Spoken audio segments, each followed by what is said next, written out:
ನಮಸ್ಕಾರ ಎಲ್ಲರಿಗೂ ಬಸ್ಸು welcome back to Sagar stories ಮಗ. Top 5 players R C B release ಮಾಡಿರುವಂಥ top 5 players R C B ಈ ಸೀಸನ್ ರಿಗ್ರೆಟ್ ಮಾಡಬಹುದು. ಅಂದರೆ ಅವ್ರು ಇಂಪ್ಯಾಕ್ಟ್ ಮಾಡೇ ಬಿಡ್ತಾರೆ ಅಂತ ಹೇಳ್ತಾ ಇಲ್ಲ, ತಗೊಂಡಿರೋರು ಇಂಪ್ಯಾಕ್ಟ್ ಮಾಡಲ್ಲ ಅಂತಲೂ ಕೂಡ ಹೇಳ್ತಾ ಇಲ್ಲ. ಆ್ಯಂಡ್ ಇವ್ರು ಇಂಪ್ಯಾಕ್ಟ್ ಮಾಡ್ಬೋದು ಅಂತ ನನಗೆ ಅನ್ನಿಸ್ತಾ ಇದೆ. ಅದಕ್ಕೋಸ್ಕರ ಆರ್ ಸಿ ಬಿ ರಿಗ್ರೆಟ್ ಮಾಡಬಹುದು ಈ ಸೀಸನ್ ಅಂತ ಅನ್ನಿಸ್ತದೆ. ಇವ್ರು ಯಾಕಾದರೂ ಬಿಟ್ಟು ಹೋಗೋರು, ಚಿನ್ನಂಥ ಪ್ಲೇಯರು, ಬಂಗಾರ ಅಂತ ಪ್ಲೇಯರ್ನ ಬಿಟ್ಬಿಡ್ಬೇಡ. ಹೆಂಗ್ರು ಈ ಥರ ಆಡ್ತಾ ಇದ್ದಾರೆ. ಮತ್ತೊಬ್ಬ ಶೇನ್ ವಾಟ್ಸನು, ಮತ್ತೊಬ್ಬ ಮಾರ್ಕಸ್ ಸ್ಟಾಯ್ನಿಸು, ಮತ್ತೊಬ್ಬ ಶಿವಮ್ ದುಬೆ ಅಥವಾ ಮತ್ತೊಬ್ಬ ಸುಮಾರು ಜನಗಳು ಆರ್ ಸಿ ಬಿಯಿಂದ ಹೋದಂಥವ್ರು ಒಂಥರ ಲೆಜೆಂಡ್ಸ್ ಆಗೋಗ್ಬಿಟ್ಟಿದ್ದಾರೆ. ಒಂಥರ ಟ್ರೋಫಿನೇ ಗೆಲ್ಸ್ಕೊಂಡು ಕೂಡ ರೇಂಜ್ಗೆಲ್ಲ ಹೋಗ್ಬಿಟ್ಟಿದ್ದಾರೆ. ಸೊ ಅಂಥ ಪ್ಲೇಯರ್ ಯಾರಾದರೂ ಆಗ್ಬೋದಾ? ಆರ್ ಸಿ ಬಿ ಒಂಥರ ಏನು ಗುರು ಇಂಥ ಪ್ಲೇಯರ್ನ ಬಿಟ್ಬಿಡ್ಬಲ್ಲಾಗಿರೋ ಅಂತ ಅನ್ಕೊಳ್ಳೋವಂಥ ಪ್ಲೇಯರು. ಟಾಪ್ 5 ಪ್ಲೇಯರ್ಸ್ ಯಾರು ಅಂತಂದರೆ, ಮೊದಲನೇ ಪ್ಲೇಯರು ನನ್ನ ಪ್ರಕಾರ ಇಟ್ಸ್ ವಿಲ್ ಜಾಕ್ಸ್. ಜಾಕ್ಸ್ನ ಏನಕ್ಕೆ ಆರ್ ಸಿ ಬಿ ಬಿಡ್ತು ಅಂತ ಸಿಕ್ಕಾಪಟ್ಟೆ ಜನಕ್ಕೆ ಕ್ವೆಶನ್ ಈಗಲೂ ಕೂಡ ಇದೆ. ಟಿಮ್ ಡೇವಿಡ್ ಎಲ್ಲ ಏನು ಬೇಕಾಗಿಲ್ಲ, ಜಾಕ್ಸೇ ತೊಗೊಂಡಿದ್ದಾಗಿತ್ತು. ಅವರು ಕೂಡ ಆಡಿರೋರು, ಬಾಟಮಲ್ಲೂ ಆಡಿರೋರು, ಎಲ್ಲ ಕಡೆಯೂ ಆಡಿರೋರು.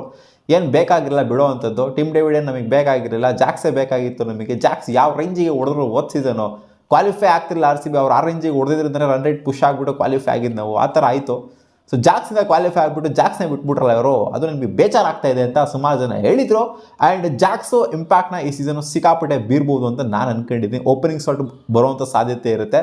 ಓಪನಿಂಗ್ ಸ್ಲಾಟ್ ಬಂತು ಅಂತಂದರೆ ಇವರಿಗೆ ಜಾಸ್ತಿ ಸಿಗೋದ್ರ ಜೊತೆಗೆ, ಅಂದರೆ ಆಪರ್ಚುನಿಟಿ ಸಿಗೋದ್ರ ಜೊತೆಗೆ ಇಂಪ್ಯಾಕ್ಟ್ ಕೂಡ ಲಾಸ್ಟ್ ಸೀಸನ್ಗಿಂತ ಜಾಸ್ತಿನೇ ಬೀರ್ಬೋದು ಅಂತ ಅನ್ನಿಸ್ತಾ ಇದೆ. ಕಾದ್ ನೋಡೋಣ. ಆರ್ ಸಿ ಬಿ ರಿಗ್ರೆಟ್ ಮಾಡಿದ್ರು ಮಾಡ್ಬೋದು. ಚಿನ್ನದಂಥ ಪ್ಲೇಯರ್ನ, ಬಂಗಾರದಂಥ ಪ್ಲೇಯರ್ನ ಬಿಟ್ಬಿಡ್ಬೇಲಾಗುರು ಅಂತ. ಪ್ಲೇಯರ್ ನಂಬರ್ 2 ಅನುಜ್ ರಾವತ್ ಈ ವಿಕೆಟ್ ಕೀಪರ್ ಬ್ಯಾಟರು, ಡೆಲ್ಲಿಗೆ ಆಡುವಂಥ ಬ್ಯಾಟರು. ರೀಸೆಂಟಾಗಿ ಸಖತ್ತಾಗಿಯೇ ಪರ್ಫಾರ್ಮ್ ಮಾಡಿದ್ರು. ಆ್ಯಂಡ್ ಕ್ವಾರ್ಟರ್ ಫೈನಲ್ಸ್ ಕೂಡ 70+ ರನ್ಸ್ನ ಹೊಡೆದಿದ್ದಾರೆ. ಜಸ್ಟ್ ಫ್ರಮ್ 30+ ಬಾಲ್ಸಲ್ಲಿ ಹೊಡೆದಿದ್ದಾರೆ. ರೀಸೆಂಟಾಗಿ ಸಯ್ಯದ್ ಮುಷ್ತಾಕ್ ಅಲಿ ಟ್ರೋಫಿ ಆ ಕ್ವಾರ್ಟರ್ ಫೈನಲ್ಸಲ್ಲಿ ಮಸ್ತಾಗಿ ಆಡಿದರೆ. ಸೀಸನ್ ಅಂತೂ ಸಖತ್ತಾಗಿದೆ. 2024 ಡೊಮ್ಯಾಸ್ಟಿಕಲ್ಲಿ ಸೈಕಾಗಿ ಕಾಣಿಸ್ಕೊಂಡಿದ್ದಾರೆ. ಸೊ ಆದ್ದರಿಂದ ನನ್ನ ಪ್ರಕಾರ ಏನೋ ಅನ್ನಿಸ್ತದೆ ಇವ್ರು ಏನೋ ಮಾಡ್ಬೋದು ಅಂತ. ಆ್ಯಂಡ್ ಇವ್ರು ಹೋಗಿರೋದು ಜಿ ಟಿಗೆ, ಅವ್ರು ಹೋಗಿರೋದು ಮುಂಬೈ ಇಂಡಿಯನ್ಸ್ಗೆ.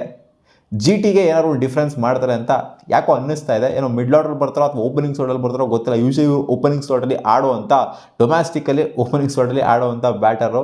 ಅಲ್ಲಿ ಓಪನ್ ಕೂಡ ಮಾಡ್ಬೋದು ಅಥವಾ ಮಿಡ್ಲ್ ಆರ್ಡರ್ ಕೂಡ ಬಂದ್ಬಿಟ್ಟು ಸ್ಟೆಬಿಲೈಸ್ ಮಾಡ್ಬೋದು. ಇನ್ಫ್ಯಾಕ್ಟ್ ಆರ್ ಸಿ ಬಿಗೆ ಲಾಸ್ಟ್ ಸೀಸನ್ ಇವ್ರಿಗೆ ಆಪರ್ಚುನಿಟಿ ಕೊಟ್ಟಾಗೆಲ್ಲ ಒಂದು ರೇಂಜಿಗೆ ಆರ್ ಸಿ ಬಿಗೂ ಕೂಡ ಫಿನಿಶಿಂಗ್ ಸ್ಲಾಟಲ್ಲಿ ಸಖತ್ತಾಗಿಯೇ ಪ್ರೂವ್ ಮಾಡ್ಕೊಂಡಿದ್ದಾರೆ. ಬಟ್ ಆರ್ ಸಿ ಬಿ ಈ ಟೈಮು ಡಿಫ್ರೆಂಟಾಗಿಯೇ ಟೀಮ್ನ ಬಿಲ್ಡ್ ಮಾಡಿದೆ. ಆರ್ ಸಿ ಬಿ ಬಿಲ್ಡ್ ಮಾಡಿರೋಂಥದ್ದು ಕಳಪೆ ಟೀಮ್ ಅಂತೂ ಖಂಡಿತ ಅಲ್ಲ, ಮಸ್ತ್ ಟೀಮೇ. ಬಟ್ ಇವಾಗ ಬಿಟ್ಟಿರೋಂಥ ಪ್ಲೇಯರ್ಸ್ಗಳಿಂದ ಅವರು ಮಸ್ತ್ ಪ್ಲೇಯರ್ಸ್, ಅವರು ಏನು ಕಳಪೆ ಪ್ಲೇಯರ್ಸ್ಗಳಲ್ಲ. ಸೊ ಅವ್ರನ್ನ ರಿಗ್ರೆಟ್ ಮಾಡ್ಬೋದು ಅಂತ ಅನ್ನಿಸಿದೆ. ಅನುಜ್ ರಾವತ್ನ ಬಿಟ್ಬಿಟ್ಟು ಆರ್ ಸಿ ಬಿ ಏನಾದ್ರು ಒಂದು ಇಂಪ್ಯಾಕ್ಟ್ನ ಬೀರ್ತು ಅಂತ, ಸಖತ್ತಾಗಿ ಏನಾದ್ರು ಓಪನಿಂಗ್ ಸ್ಲಾಟಲ್ಲೋ ಅಥವಾ ಮಿಡ್ಲ್ ಆರ್ಡರ್ಲೋ ಏನಾದರೂ ಒಂದು ಇಂಪ್ಯಾಕ್ಟ್ನ ಸಖತ್ತಾಗಿ ಬೀರ್ತಾ ಇತ್ತು ಅಂದರೆ, ಮ್ಯಾಚ್ ವಿನ್ನರ್ ಏನಾದ್ರು ಆಗೋಗ್ಬಿಡ್ತಿತ್ತು ಅಂತಂದರೆ ಆವಾಗ ಇಂಪ್ಯಾಕ್ಟ್ ಆಗುತ್ತೆ ನಮ್ಮ ಆರ್ ಸಿ ಬಿಗೆ. ಏನು ಗುರು ಇಂಥ ಪ್ಲೇಯರ್ನ ಬಿಟ್ಬಿಟ್ವಲ್ಲ ಅಂತ. And it's player number 3 Faf du Plessis. Delhi ಕ್ಯಾಪಿಟಲ್ಸ್ಗೆ ಆಡುವಂಥ ಫ್ಯಾಫ್ ಡು ಪ್ಲೆಸಿಸು ಈ ಸೀಸನ್ ಓಪನಿಂಗ್ ಸ್ಲಾಟಲ್ಲಿರೋ ಭಯಂಕರ ಪರ್ಫಾರ್ಮೆನ್ಸ್ ಏನಾದ್ರು ಕೊಡ್ತು ಅಂತ ಅಂದರೆ, ಆರ್ ಸಿ ಬಿಗೆ ಕೊಡದೇ ಇರೋವಂಥ ಪರ್ಫಾರ್ಮೆನ್ಸ್ ಏನಾದ್ರು ಕೊಡ್ತು ಅಂತಂದರೆ, ಆರ್ ಸಿ ಬಿಗೆ ಚೆನ್ನಾಗೇ ಆಡಿದರೆ, ಆರ್ ಸಿ ಬಿಗೆ ಕಳಪೆ ವರ್ಷಾಗೆ ನಾಲಾಯಕ್ ಥರ ಏನು ಪ್ರದರ್ಶನ ಏನು ಕೊಟ್ಟಿಲ್ಲ, ಮಸ್ತಾಗೇ ಆಡಿದ್ದಾರೆ. ಬಟ್ ಅದಕ್ಕಿಂತ ಜಾಸ್ತಿ ಏನಾದ್ರು ಆರೆಂಜ್ ಕ್ಯಾಪ್ ಹೋಲ್ಡರ್ ಥರ ಏನಾದ್ರು ಆಗೋಗ್ಬಿಡ್ತು ಅಂದರೆ, ಓಪನಿಂಗ್ ಸ್ಲಾಟಲ್ಲಿ ಏನಾದ್ರು ಇವ್ರನ್ನ ಆಡಿಸಿ ಅವ್ರು ಏನಾದ್ರು ಹೈಯೆಸ್ಟ್ ರನ್ಸ್ ಏನಾದ್ರು ಓಡೋದು ಏನೋ ಧೂಳ ಉಗಿಸ್ಬಿಡ್ತು ಅಂತ ಅಂದರೆ, ಇದಕ್ಕಿಂತ ಒಂದು ರಿಗ್ರೆಟು ಆರ್ ಸಿ ಬಿ ಅಂತೂ ಖಂಡಿತ ಪಡೋದಿಲ್ಲ. ಚಿನ್ನಂಥ ಪ್ಲೇಯರ್ನ ಕ್ಯಾಪ್ಟನ್ನೇ ಬಿಟ್ಕೊಂಡು ಕೊಟ್ಬಿಡ್ಬಲ್ಲ ಗುರು. ಅದು ಯಾವಾಗ ರಿಗ್ರೆಟ್ ಪಡ್ತಾರೆ ಅಂದರೆ, ನಮ್ಮ ಆರ್ ಸಿ ಬಿ ನೆಟ್ಟಿಗೆ ಆಡ್ತಾ ಇಲ್ಲ ಅಂತಂದರೆ, ಆನ್ ಪೇಪರ್ ಚಿಂದಿದೆ ನಮ್ಮ ಆರ್ ಸಿ ಬಿ, ಬಟ್ ಏನಾದ್ರು ನೆಟ್ಟಿಗೆ ಆಡೋಕ್ಕಾಗ್ತಾ ಇಲ್ಲ ಅಂತಂದರೆ, ಆರ್ ಸಿ ಬಿ ಬಿಟ್ಟಂಥ ಪ್ಲೇಯರ್ಸ್ಗಳಿಂದ ಏನಾದ್ರು ರನ್ಸ್ಗಳು ಬರ್ತಾ ಇತ್ತು ಅಂತಂದರೆ ಅವಾಗ ಸ್ಯಾಡ್ ಆಗುತ್ತೆ ನೋಡಿ. ರಿಗ್ರೆಟ್ ಪಟ್ಟೇ ಪಡುತ್ತೆ ಅಂತ ಹೇಳ್ತಿಲ್ಲ, ಪಡಬಹುದು, ಸಾಧ್ಯತೆ ಇದೆ ಅಂತ ಹೇಳ್ತಿರೋಂಥ ಪ್ಲೇಯರ್ಸು ಅಷ್ಟೇ. ಪ್ಲೇಯರ್ ನಂಬರ್ 4 ನನ್ನ ಪ್ರಕಾರ ಸಿರಾಜ್ ಭಯ್ಯ. ಆರ್ ಸಿ ಬಿ ಒಂಥರ ಚಿನ್ನಸ್ವಾಮಿ ಸ್ಟೇಡಿಯಂಗೆ ಅಷ್ಟೊಂದು ಸೂಟಬಲ್ ಬೌಲರ್ ಏನಲ್ಲ ಸಿರಾಜ್ ಭಯ್ಯ, ಅದು ಗೊತ್ತಿರೋದು ಎಲ್ಲರಿಗೂ ಕೂಡ. ಸುಮಾರು ಇಕ್ಕಿಸ್ಕೊಂಡಿದ್ದಾರೆ ಚಿನ್ನಸ್ವಾಮಿ ಸ್ಟೇಡಿಯಮಲ್ಲಿ ಸಿರಾಜ್ ಭಯ್ಯ. ವಿಕೆಟ್ಸು ಅಷ್ಟೊಂದೇನು ತೆಗೆದಿಲ್ಲ, ಬಟ್ ಚಚ್ಚಿಸ್ಕೊಂಡಿರೋದೇ ಜಾಸ್ತಿ ಸಿರಾಜ್ ಭಯ್ಯ.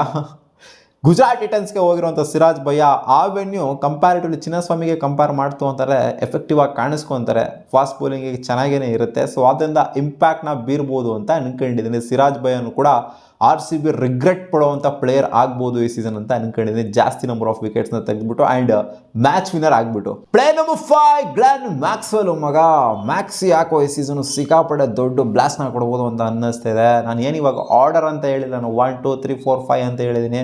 ಇವರು ಈ ರೇಂಜಲ್ಲೇ ಬ್ಲಾಸ್ಟ್ ಮಾಡ್ತಾರೆ ಅಂತ ಹೇಳ್ತಿಲ್ಲ. ಓವರ್ ಆಲ್ ಈ 5 ಜನನು ಕೂಡ ಇಂಪ್ಯಾಕ್ಟ್ ಮಾಡ್ಬೋದು ಅಂತ ಹೇಳ್ತಾ ಇರೋದು. ಒಂದು ಬೋನಸ್ ಕೂಡ ಹೇಳ್ಬಿಡ್ತೀನಿ, ಅದು ಮಹಿಪಾಲ್ ಲೋಮ್ರವರು 6ನೇ ಆಪ್ಷನ್ ಆಗಿ ನನ್ನ ಪ್ರಕಾರ ಇವರು ಕೂಡ ಇಂಪ್ಯಾಕ್ಟ್ ಮಾಡುವಂಥ ಸಾಧ್ಯತೆ. ಜಿ ಟಿಗೆ ಹೋಗಿರುವಂಥ ಮಹಿಪಾಲ್ ಲೋಮ್ರವರು ಇವ್ರಿಗೇನು ಅಷ್ಟೊಂದು ಅಪರ್ಚುನಿಟಿ ಏನು ಆರ್ ಸಿ ಬಿ ಕೊಟ್ಟಿರಲಿಲ್ಲ. ಒಂಥರ ಫ್ಲೋಟರ್ ಥರ ಯೂಸ್ ಮಾಡಿದ್ರು, ಹೆಂಗೆ ಬೇಕೋ ಅಲ್ಲಿ ಯೂಸ್ ಮಾಡ್ತಾಯಿದ್ರು. ಅನುಜ್ ರಾವತ್ನು ಕೂಡ ಅದೇ ಥರ ಫ್ಲೋಟರ್ ಥರ ಯೂಸ್ ಮಾಡ್ತಾಯಿದ್ರು.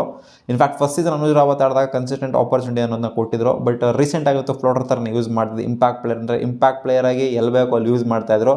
180+ ಸ್ಟ್ರೈಕ್ ರೇಟ್ಲಿ ಮಹಿಪಾಲ್ ಉಮ್ರಾ ಆಡಿದ್ರು ನಮ್ಮ ಆರ್ ಸಿ ಬಿಗೆ. ಬಟ್ ಇನ್ಕನ್ಸಿಸ್ಟೆನ್ಸಿ ಇದೆ. ಇನ್ಕನ್ಸಿಸ್ಟೆನ್ಸಿಯಿಂದ ಇವ್ರನ್ನ ಬಿಟ್ಟಿದ್ದಾರೆ ಅಂತ ಕಾಣಿಸ್ತಾ ಇದೆ. ಸ್ಲಾಟಿಗೆ ಬೇರೆಯವ್ರನ್ನ ತಗೊಳ್ಳೋಣ ಅಂತ ಇಂಪ್ಯಾಕ್ಟ್ ಮಾಡ್ಬೋದು ಅಂತ ಅನ್ನಿಸ್ತದೆ ಗುಜರಾತ್ ಟೈಟನ್ಸಲ್ಲಿ. ಮ್ಯಾಕ್ಸ್ವೆಲ್ ವಿಚಾರಕ್ಕೆ ಬಂತು ಅಂದರೆ ಮಗ, ಪಂಜಾಬ್ ಕಿಂಗ್ಸ್ ಅವ್ರು ನೋಡಿ ಯಾವ ಥರ ನಂಬಿಕೆ ಇಟ್ಬಿಟ್ಟು ತೊಗೊಂಡಿದ್ದಾರೆ ಅಂತ.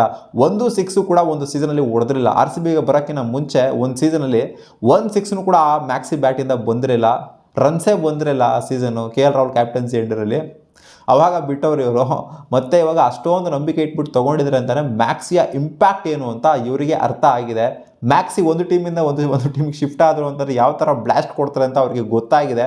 ಅಲ್ಲಿಂದ ನಮ್ಮ ಟೀಮಿಗೆ ಬಂದು ಸಖತ್ ಬ್ಲಾಸ್ಟ್ನ ಕೊಟ್ಟರು. ಒಂದು 2-3 ಸೀಸನ್ ಸಖತ್ತಾಗಿ ಆಡಿದ್ರು. ಲಾಸ್ಟ್ ಸೀಸನ್ ಒಂದು ಆಫ್ ಸೀಸನ್ ಆಗೋಯ್ತು ಮ್ಯಾಕ್ಸಿಗೆ. ಇನ್ನೊಂದು ಸೀಸನ್ ಆಪರ್ಚುನಿಟಿ ಕೊಟ್ಟಿತ್ತು ಅಂದರೆ ಏನು ಮಾಡಿರೋ ಗೊತ್ತಿಲ್ಲ ನಮ್ಮ ಮ್ಯಾಕ್ಸಿ. ಬೆಟರ್ ಆಗಿರೋಂಥ ಪ್ಲೇಯರ್ಸ್ಗಳು ಆರ್ ಸಿ ಬಿ ತೊಗೊಂಡಿದ್ದಾರೆ ಅಂತ ಕೇಳಿದ್ರೆ ಹೌದು, ಬೆಟರ್ ಆಗಿರೋಂಥವ್ರನ್ನೇ ತೊಗೊಂಡಿದ್ದಾರೆ, ಡಿಫ್ರೆಂಟ್ ಆಗಿರೋರನ್ನೇ ತಗೊಂಡಿದ್ದಾರೆ. ಬಟ್ ಇಲ್ಲಿ ನಮ್ಮ ಆರ್ ಸಿ ಬಿಲಿ ಚೆನ್ನಾಗಿ ಆಡ್ತಾ ಇಲ್ಲ. ಆನ್ ಪೇಪರು ಚೆನ್ನಾಗಿದೆ, ಬಟ್ ಆರ್ ಸಿ ಬಿಲಿ ಪರ್ಫಾರ್ಮೆನ್ಸ್ ಬರ್ತಾ ಇಲ್ಲ ಅಂತಂದರೆ ಈ ಪ್ಲೇಯರ್ಗಳೇನೋ ಮಸ್ತಾಗಿ ಪರ್ಫಾರ್ಮ್ ಮಾಡ್ತಾ ಇತ್ತು ಅಂತಂದರೆ, ಇವಾಗ 5ರಿಂದ 6 ಜನ ಏನು ಹೇಳಿದೆ ನಾನು, ಇವ್ರು ಮಸ್ತಾಗಿ ಪರ್ಫಾರ್ಮ್ ಮಾಡ್ತಾ ಇತ್ತು ಅಂತಂದರೆ ಅವಾಗ ಆರ್ ಸಿ ಬಿ ರಿಗ್ರೆಟ್ ಪಡ್ತಾರೆ. ಮ್ಯಾಕ್ಸಿ ಏನೋ ಬ್ಲಾಸ್ಟ್ ಕೊಡ್ತಾರೆ ಅಂತ ಅನ್ನಿಸ್ತಿದೆ ಮಗ ನನಗಂತೂ ಸ್ಟ್ರಾಂಗ್ ಆಗಿ. ನಿಮಗೇನು ಅನ್ನಿಸ್ತಾ ಇದೆ? ಈ 6 ಜನ ಪ್ಲೇಯರ್ಸ್ಗಳಲ್ಲಿ ಯಾರು ಜಾಸ್ತಿ ಇಂಪ್ಯಾಕ್ಟ್ ಮಾಡ್ಬೋದು, ಅಥವಾ ಬೇರೆ ಯಾರಾದರೂ ಆರ್ ಸಿ ಬಿ ಬಿಟ್ಟಂಥ ಪ್ಲೇಯರ್ಸ್ಗಳು ಇಂಪ್ಯಾಕ್ಟ್ ಮಾಡ್ಬೋದು ಅಂತ ಅನ್ನಿಸ್ತಾ ಇದೆಯಾ? ಆರ್ ಸಿ ಬಿ ರಿಗ್ರೆಟ್ ಮಾಡ್ಕೊಳ್ಳೋವಂಥ ಪರ್ಫಾರ್ಮೆನ್ಸು ಯಾರಾದರೂ ಕೊಡ್ಬೋದು ಅಂತ ಅನ್ನಿಸ್ತಿದೆಯಾ? ಕಾಮೆಂಟ್ ಸೆಕ್ಷನ್ ಕಾಮೆಂಟ್ ಮಾಡಿ ತಿಳಿಸಿ. ಸಿಗೋಣ, ಬಾ.